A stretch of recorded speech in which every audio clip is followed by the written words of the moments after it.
साथ मैं हूं सुरभि शर्मा। नमस्कार, मैं हूं अमित पालित। सुबह के 9 बजे हम लेकर आए हैं सुबह 9 बजे 9 बड़ी खबर और आपको दिखाएंगे प्रधानमंत्री मोदी और मुख्यमंत्रियों के बीच आज होने वाले मंथन में क्या निकलेगा और टीएमसी के एक सांसद ने विवादित टिप्पणी के बाद कैसे वो मुश्किल में घिरे हैं और साथ ही आपको दिखाएंगे 5 सेकंड में कहां धराशायी हो गया पुल।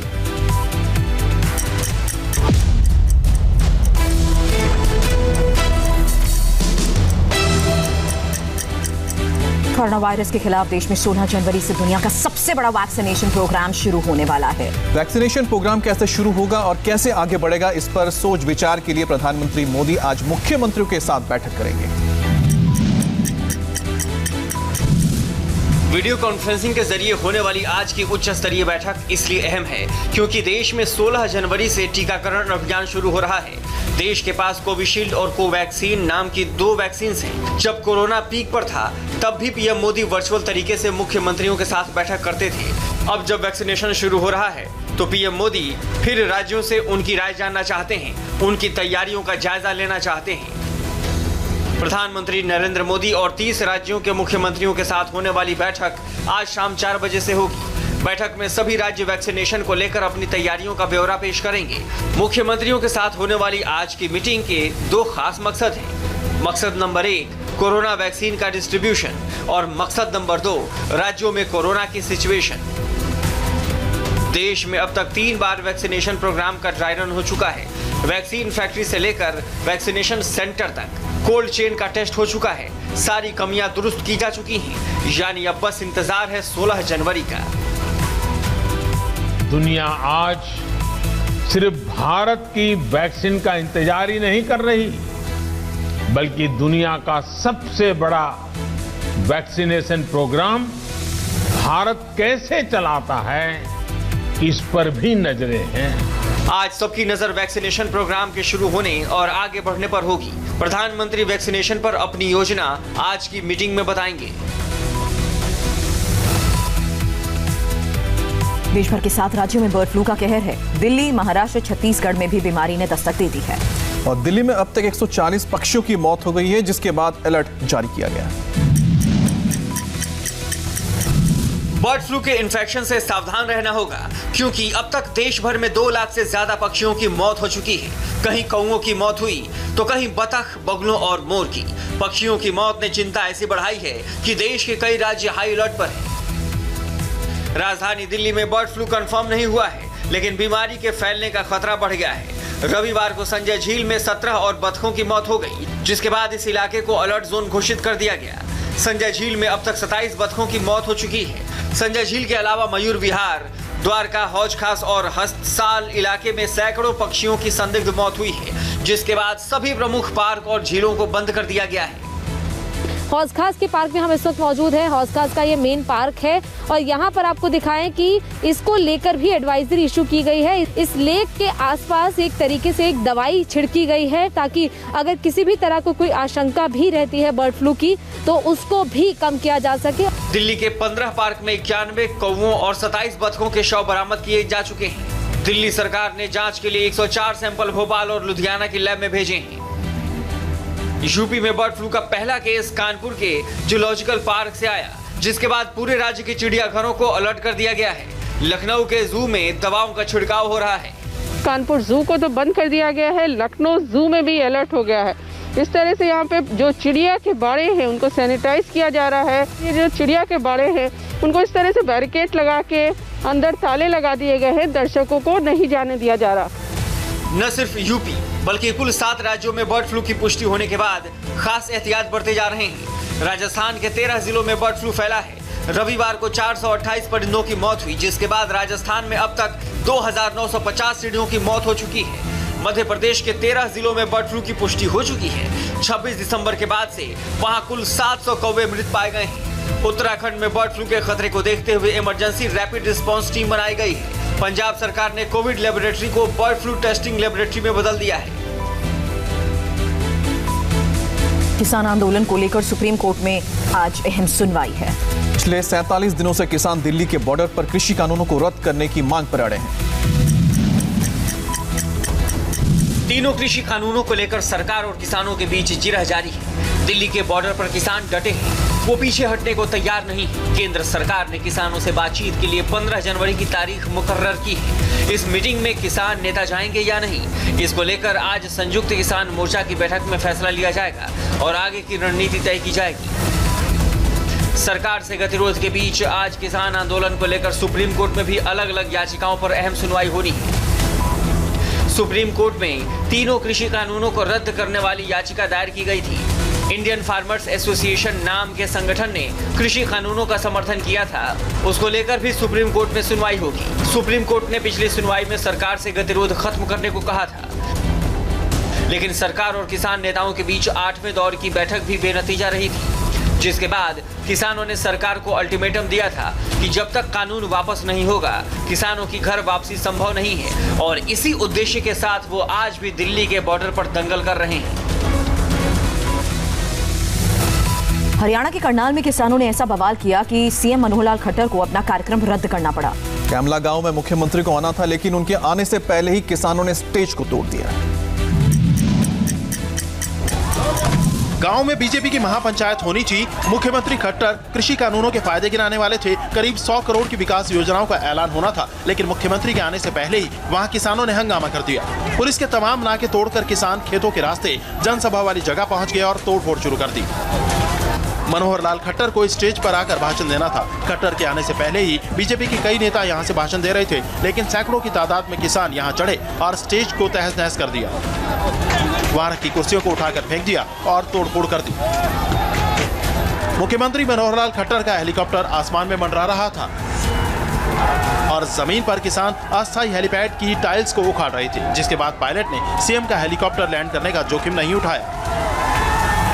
पुलिस के आला अफसर मौके पर थे, वो उग्र किसानों को रोकने की कोशिश कर रहे थे, लेकिन किसान नहीं मान रहे थे।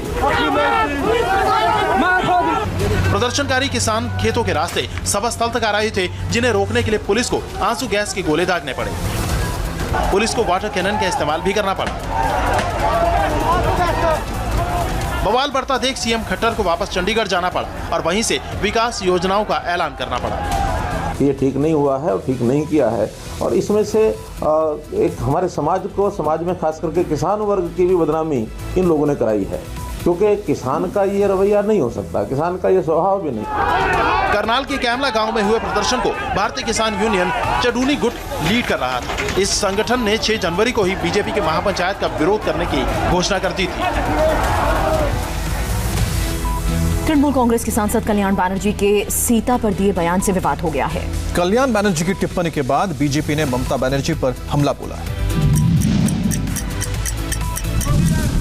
बंगाल की पॉलिटिक्स में श्रीराम के बाद अब सीता मैया की एंट्री हो गई है। ममता के करीबी टीएमसी के बड़बोले सांसद कल्याण बनर्जी ने माता सीता पर विवादित बयान दिया तो बीजेपी ने उसे मुद्दा बनाने में देर नहीं लगाई। कल्याण बनर्जी एक जनसभा को संबोधित कर रहे थे, उसी दौरान उनकी जुबान से मां सीता पर एक ऐसा बयान निकला जो उनकी पार्टी के लिए गले की हड्डी बन गया। सीता रामेर काছে কোনটা অনুযায়ী सीता रामेर কাছে যে বলছে বলো ভাগ্যিস রাবণ আমাকে হরণ করে নিয়ে গিয়েছিল, আর যদি তোমার ছেলেগুলো যারা এই জয় বলে হ্যাঁ লাল ফেট্টিকে হলুদ গেরুয়া ফেট্টি বলে বলে যদি তোমার ছেলেগুলো যদি আমাকে হরণ করে নিয়ে যেত তাহলে আমার উত্তরপ্রদেশে হাতরাসের ধর্ষিতা মেয়েটার মতো অবস্থা হবে। ममता के सांसद का ये विवादित बयान जैसे ही सोशल मीडिया पर वायरल हुआ, बीजेपी आईटी सेल के मुखिया अमित मालवीय ने इसे लेकर सीएम ममता बनर्जी पर सवाल दाग दिए। अमित ने ट्वीट कर पूछा, क्या हिंदुओं की भावनाओं को ठेस पहुंचाकर ही ममता दीदी तुष्टीकरण की राजनीति करना चाहती हैं? मामले ने जब तूल पकड़ा तो बंगाल से लेकर दिल्ली तक के बीजेपी नेता ममता बनर्जी पर तीखे हमले करने लगे। तृणमूल सरकार का तुष्टीकरण का राजनीति उसका पसंद है, वोट बैंक का पॉलिटिक्स उसका पसंद है, इसलिए हमारा जो संस्कृति है, जो रामायण महाभारत हम लोग छोटी उम्र से इसको स्कूल में हम लोग घर में ये पढ़ी हुई है, इसका ऊपर अपमान कर रहा है। करोड़ों हिंदुओं के भावनाओं को ठेस पहुंची है इस प्रकार से सीता माँ को जो गाली दी है कल्याण बनर्जी ने। आप देखिए ममता बनर्जी के वो राइट हैंड, ये अपीजमेंट की पॉलिटिक्स, ये तुष्टीकरण की पॉलिटिक्स बंगाल में कब से देखने को मिल रहा है? क्या ये उचित है? क्या हिंदुओं की धार्मिक भावनाओं पर ठेस नहीं पहुंचती? इस प्रकार की चीजें नहीं होनी चाहिए। कल्याण बनर्जी के बयान पर बीजेपी जब हमलावर हुई तो टीएमसी ने भी बीजेपी को जवाब दिया। माता सीता को बीजेपी अपनाया है क्या? श्रद्धा करती है क्या? तभी बीजेपी का स्लोगन क्या है? जय श्री राम। सीता जी को छोड़ दिया उन्होंने बहुत दिन पहले, शुरू से ही। सीता जी उनका साथ अभी नहीं है, उनको सीता जी छोड़ा नहीं, बीजेपी ने सीता जी को छोड़ दिया। पश्चिम बंगाल में भले ही 4 महीने बाद विधानसभा चुनाव हो, लेकिन सियासी सरगर्मी पिछले साल से ही जारी है। और महाराष्ट्र की उद्धव सरकार ने बीजेपी समेत कई पार्टियों के बड़े नेताओं की सुरक्षा घटा दी है। और इस पर राज्य में सियासत गर्मा गई है और बीजेपी ने बदले की भावना से कार्रवाई करने का आरोप लगाया। महाराष्ट्र की उद्धव सरकार ने बीजेपी के कई बड़े नेताओं की सुरक्षा में कटौती की तो इस पर सियासी बवाल शुरू हो गया है। बीजेपी ने इसे बदले की कार्रवाई करार दिया है। नेताओं की सुरक्षा में कमी का फैसला सिक्योरिटी कवर को लेकर हुई समीक्षा बैठक में लिया गया है। महाराष्ट्र में जिन लोगों की सुरक्षा को कम किया गया है उनमें पूर्व मुख्यमंत्री देवेंद्र फडणवीस और उनकी पत्नी अमृता फडणवीस, एमएनएस प्रमुख राज ठाकरे, केंद्रीय मंत्री रामदास आठवले, बीजेपी नेता आशीष शेलार शामिल हैं। बीजेपी ने सुरक्षा कवच में हुए इस बदलाव पर सवाल उठाए हैं। जिन हस्तियों की सुरक्षा को हटाया गया है उनमें महाराष्ट्र बीजेपी अध्यक्ष चंद्रकांत पाटिल, पूर्व मंत्री सुधीर मुनगंटीवार, बीजेपी सांसद नारायण राणे, केंद्रीय मंत्री राव साहब दानवे, बीजेपी नेता राम कदम, महाराष्ट्र के पूर्व गृह मंत्री कृपाशंकर सिंह के नाम शामिल हैं। महाराष्ट्र सरकार ने जिन लोगों की सुरक्षा में इजाफा किया है उनमें सरकारी वकील उज्ज्वल निकम, नेता और अभिनेता शत्रुघ्न सिन्हा शामिल हैं। वहीं उद्धव सरकार ने जिन लोगों को नई सुरक्षा दी है उनमें महाराष्ट्र सरकार में मंत्री विजय वत्तडीवार, सुधीर केदार, अब्दुल सत्तार और दिलीप वलसे पाटिल शामिल हैं। वाराणसी में छात्रा से छेड़खानी के आरोपी पूर्व विधायक की जमकर पिटाई की गई। परिवार ने पिटाई का वीडियो सोशल मीडिया में वायरल कर दिया।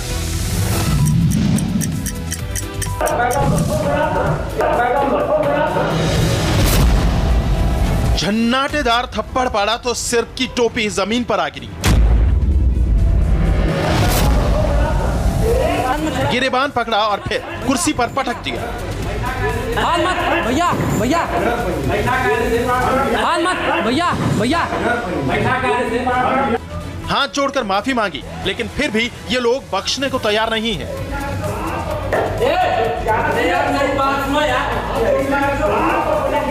दफ्तर से निकाला, बाहर कुर्सी पर बैठाया और फिर एक के बाद एक कई थप्पड़ जड़ दिए। हाथ उठावा में शर्म लगा था, शर्म लगा था, हाथ उठावा में शर्म लगा था।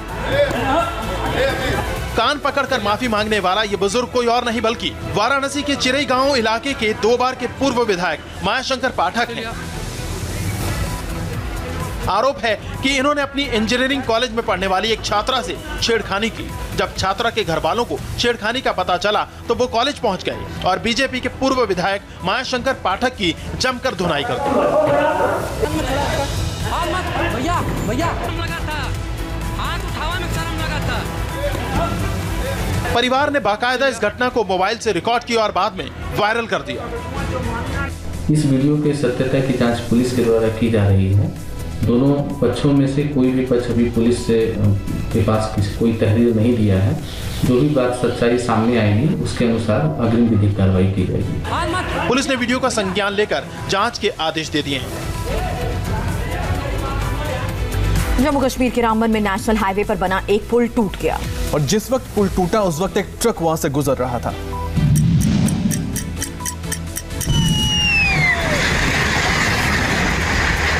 सिर्फ 5 सेकेंड और नेशनल हाईवे का ये पुल ध्वस्त हो गया। सिर्फ 5 सेकेंड में इस पुल पर कुदरत का ऐसा प्रहार हुआ कि चारों तरफ हाहाकार मच गया। नेशनल हाईवे पर बने इस पुल में अचानक लैंडस्लाइड से इस ट्रक में सवार 2 लोगों की जान आफत में पड़ गई। जम्मू श्रीनगर हाईवे पर रामबन में बने इस पुल की मिट्टी अचानक खिसकने लगी। पहले पूरा का पूरा पहाड़ गिरा और जब नीचे की जमीन खोखली हो गई तो सड़क की पपड़ी भी टूटकर गिर पड़ी।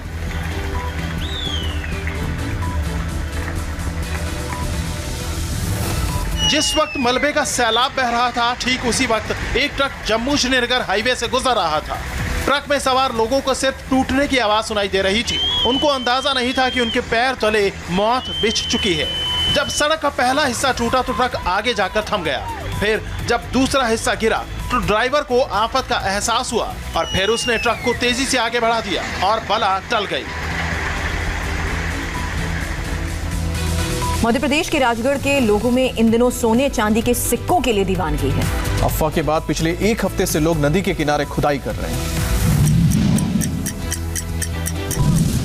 राजगढ़ की पार्वती नदी का किनारा और इसके किनारे पर खाक छानते लोग।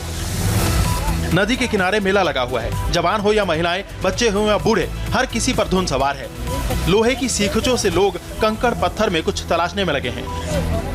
हर किसी के हाथ एक अफवाह के बाद तेज से और तेज चल रहे हैं। अफवाह फैली कि नदी के किनारे सोने चांदी के सिक्कों का जखीरा है। करीब एक हफ्ते पहले ये अफवाह उड़ी और लोग आज तक खुदाई में जुटे हैं। कितनों को सोना चांदी मिला, उनकी जुबान से ही सुन लीजिए। तो मिल रहा है क्या? सर मिलते रहा, लेकिन अब मेरे को तो एक भी नहीं मिला। कुछ नहीं निकला? भी नहीं निकला। निकला है कि कुछ मिला है? सर अभी तो कुछ नहीं मिला, अभी प्रयास कर रहे हैं। मिलेगा किसी को? सर बहुत उनको मिला सर, पर वो बता रहा ही नहीं। राजगढ़ के कुरावर से करीब 10 किलोमीटर दूर मौजूद शिवपुरा और गणुपुरा के लोगों पर फितूर सवार है। लोग अपना काम छोड़कर सुबह से शाम तक मिट्टी खोद रहे हैं। किसी को अब तक कीमती सिक्के तो नहीं मिले, लेकिन ऐसे सिक्के जरूर मिल गए जो पुरातत्व विभाग के काम के हो सकते हैं। और भी लगन भाई कितने सिक्के मिले हैं बताओ? सर मेरे को समथिंग मिले होंगे अभी 8-10 के करीब। आज? हाँ। कब से आ रहे हैं यहाँ पर? सर आज पहली बार ही आया मैं। नदी के किनारे सोने चांदी के सिक्के की अफवाह से प्रशासन हैरान है। ये अफवाह कैसे फैली, इसका पता लगाया जा रहा है। फिलहाल एक ब्रेक। अब से थोड़ी देर बाद देखिए अब किस माफिया की अवैध संपत्ति पर चला योगी सरकार का बुलडोजर।